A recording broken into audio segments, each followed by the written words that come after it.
Hi everyone, for today's video ay masarap naman na putong kamuting kahoy or balanghoy ang ating gagawin.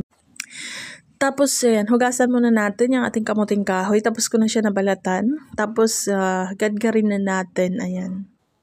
Pagkatapos natin maggadgad, kailangan natin ito pigain. Kailangan pigang-piga siya, yung tipong wala na siyang katas or tubig. Kasi kung hindi masarap or hindi maganda yung texture ng ating lulutuin. So, after mapiga, ayan, buhaghagin natin ng ganyan. Kailangan magkahiwalay sila talaga para walang buo-buo mamaya. Sa ating palaman, gumamit ako dito na isang peraso ng niyog, isang peraso ng buko, tapos 1/4 ng wash sugar. Kung brown sugar ang gagamitin, mas mainam.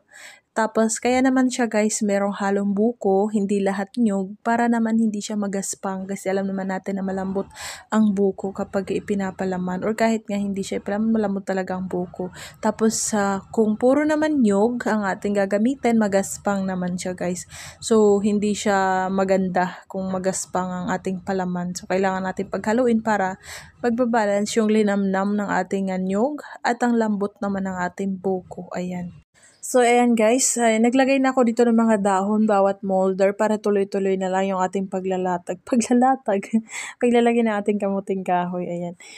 Alam nyo pala guys, yan. Pag ganyan lang ang ginawa nyo, tapos nilagyan nyo na siya ng palaman, ayan.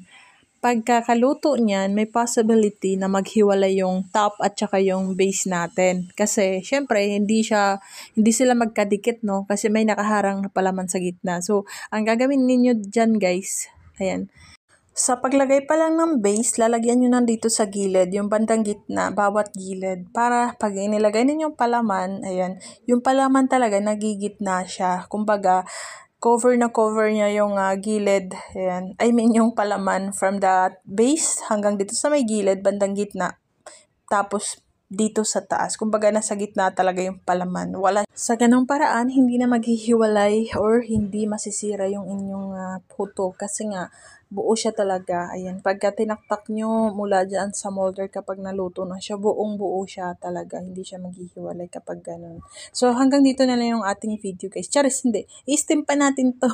I-steam natin to, guys, na mga 30 minutes, guys. Tingnan nyo kung gaano napakaganda kapag naluto na. At saka napakabango. By the way, yung pag-steam ko, guys, ay 30 minutes lang. Ayan. 8 peraso bawat salang kasi maliit lang ang aking steamer. May puti, may purple, ayan, napakaganda. Napakabango guys kasi tinakpan ko pa siya ng dahon, tapos yung takip pa ng kaldero, ayan. So, yung dahon talaga malaki yung naitutulong sa mga pagbibigay ng aromatic sa mga niluluto. So, ayun na guys, hanggang dito yung ating video, no? Thank you so much for watching. Please subscribe to my channel.